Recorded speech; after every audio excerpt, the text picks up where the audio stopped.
E hoje já se sabe que a Covid-19 afeta múltiplos órgãos, incluindo o sistema nervoso. E o acidente vascular cerebral, o AVC, é uma das manifestações neurológicas mais comuns da Covid-19, viu? E sobre a propensão aos acidentes vasculares cerebrais que cresceram com a pandemia de Covid-19, eu vou conversar a partir de agora com o Dr. Igor Sincos. Ele é médico, especialista em cirurgia vascular e endovascular. Obrigada pela sua presença, doutor. Muito bom dia. Obrigado, bom dia a todos. Uma satisfação estar aqui. Vamos lá então falar sobre esse tema, doutor. Primeira coisa que eu gostaria de saber do senhor é o que pode explicar esses casos de AVC relacionados à Covid-19 ou após Covid, né? Queria que o senhor esclarecesse isso pra gente. Tá bom. Nós temos duas fases, né, bem distintas, né? Primeiramente, quando iniciou a Covid antes da vacinação. A maior parte dos acidentes vasculares, não só cerebrais, mas de trombose, embolia, estavam relacionados com o próprio vírus, que ele aumentava muito a chance de a pessoa ter uma trombose. Com a vacinação, isso daí diminuiu bastante. Essas complicações mais graves do Covid diminuíram, né? Teve uma imunidade aí da população. Então, já lá no início de 2020, no final de 2020, nós tínhamos uma enorme quantidade de casos de problemas vasculares, de trombose, né, e AVC também. Nessa segunda fase que nós estamos agora, o que aconteceu? Como ficou muito tempo tudo parado, né, as pessoas perderam a chance de passar nos médicos, né, de fazer um acompanhamento ao longo desses anos, ficaram muito restritas em casa, muita alimentação inadequada, falta de atividade física. Então, o que a gente tem visto agora é uma onda de problemas cardiovasculares pelos hábitos de vida que não retornaram ao que era antigamente, entendeu? Onde a pessoa precisa se alimentar bem, precisa fazer algum grau de atividade física, né? Então, esse período aí que a gente pagou um preço alto também que nós estamos tendo que enfrentar agora. Não só de AVC, mas de problema coronariano, obstruções nas artérias da perna, dos rins. Tudo isso precisa ter uma orientação da população de buscar ajuda, buscar atendimento para ter um ajuste nos hábitos de vida e diminuir a chance de uma complicação. Perfeito, doutor. E os primeiros casos de AVC com essa relação à Covid eram em pacientes mais velhos, correto? Só me corrija se eu estiver errada. No entanto, hoje também ocorre bastante em pacientes mais jovens. A gente teria essa idade onde há uma possibilidade maior de se ter esse AVC por conta da Covid? Então, acontece em qualquer pessoa, né? Qualquer um pode ter um AVC. Os mais idosos, por uma condição de envelhecimento das artérias, né, maior chance de ter hipertensão, diabetes, tem um acometimento maior do sistema circulatório, tem um risco maior de AVC. Mas o AVC, por causa da Covid, hoje não é uma realidade tão grande que nos assusta. Né? Lá no começo, sim, tinha muito caso, principalmente de trombose e embolia pulmonar. O AVC também era uma situação. Hoje, temos casos de AVC? Temos, mas não é algo para alarmar, para assustar a população. Não é essa a principal complicação hoje da Covid-19, tá? A Covid-19 hoje, após a vacinação, né, após todos esse aprendizado que toda a medicina teve nesses últimos 2 anos, a gente consegue controlar bem isso daí e ter um bom resultado na maioria dos casos. O que nós temos identificados de problemas cardiovasculares está muito mais relacionado com a falta de acompanhamento médico que teve nesses últimos 2 anos, né? Por uma falha do sistema, de você não conseguir ter os atendimentos, e por mudança de hábitos de vida. É isso que a gente tem visto um aumento maior nesses últimos meses.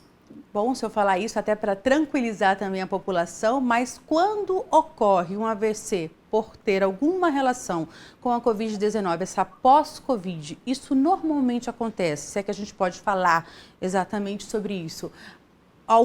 Tem um tempo depois para começar, um período, é logo depois que pode acontecer, é claro que linkada toda essa questão de hábitos alimentares, hábitos de sedentarismo ou não, enfim. Existe a gente pode falar sobre isso, doutor? Teve Covid, pode ser que logo depois a pessoa tenha essa possibilidade, ou um ano depois, existe um período para a gente falar sobre isso? Quando ocorre relacionado ao AVC? Ou a Tem Covid, sim. perdão? Tem sim, né? Então, primeiramente, numa fase mais aguda. Então, imagina que você tem um COVID leve, né? Que só vai ter um resfriado ali, dor de cabeça, cefaleia, vai melhorar. A chance de ter um AVC é minimamente, né? Se você tiver um COVID grave, de ter que ficar na UTI, medicamento, entubado, igual a gente viu em 2020, pode acontecer hoje em dia? Pode, tem casos assim, mas são muito menos do que aquela loucura que foi em 2020, entendeu? Nessa situação, o paciente pode ter um acidente vascular, né? Em qualquer parte do corpo, inclusive o cerebral, tá? O que a gente tem visto em alguns casos da pessoa ter o COVID, passar pelo COVID tranquilamente e 2 meses depois ter alguma complicação vascular, tá? Qual que é a grande dificuldade? É você fazer esse link, né? Será que foi realmente o COVID ou não? Existem alguns outros fatores de risco, ela tem uma tendência maior a ter trombose, o tabagismo, o anticoncepcional, né? Tem outros fatores que também podem estar relacionados.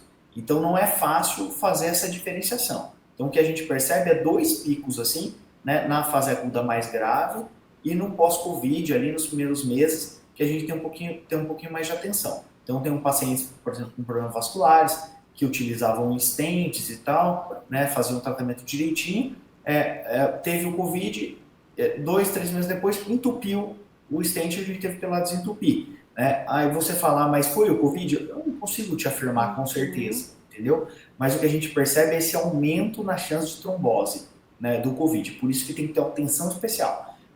Qual que é o segredo aqui? Qual que é buscar uma orientação médica, entendeu?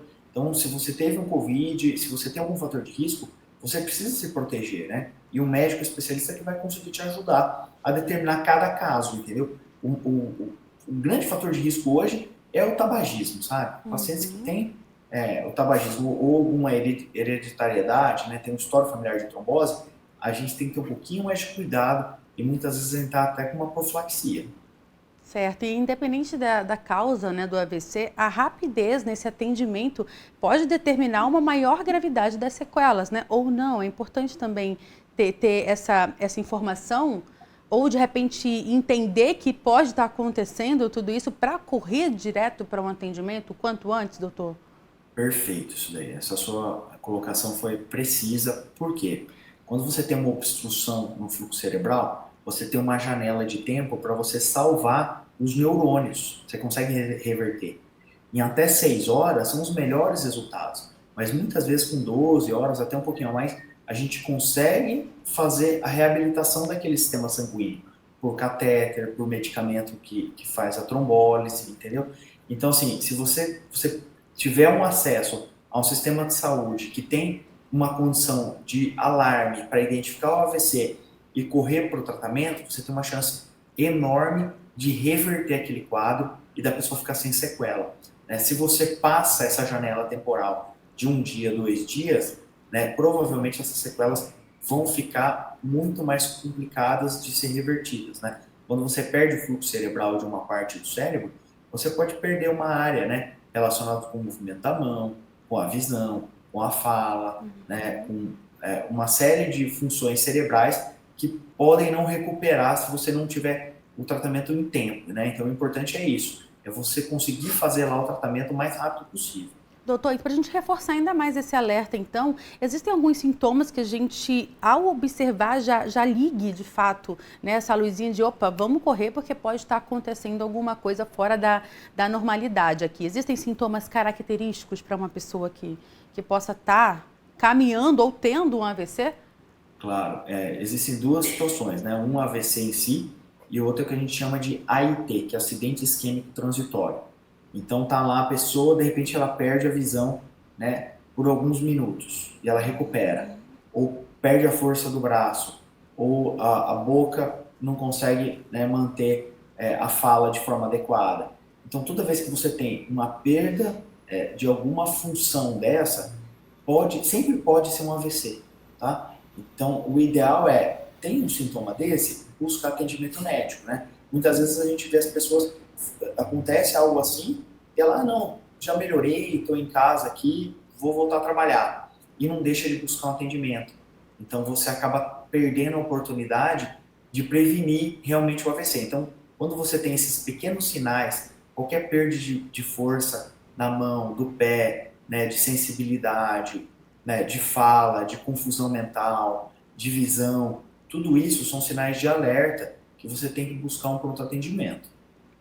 Perfeito, doutor. Quero agradecer demais seus esclarecimentos, as suas informações. Tenho certeza que o nosso telespectador conseguiu entender com muito mais clareza, né, tudo a respeito desse assunto. Muito obrigada pela sua presença e pelas informações aqui na Edição Manhã. Obrigado, agradeço muito o convite. Um bom dia a todos. Eu conversei com o Dr. Igor, ele que é especialista, médico especialista em cirurgia vascular e também endovascular, sobre esse assunto tão importante. A gente sempre trazendo esses temas para você ficar ali bem informado. Informação é tudo, né?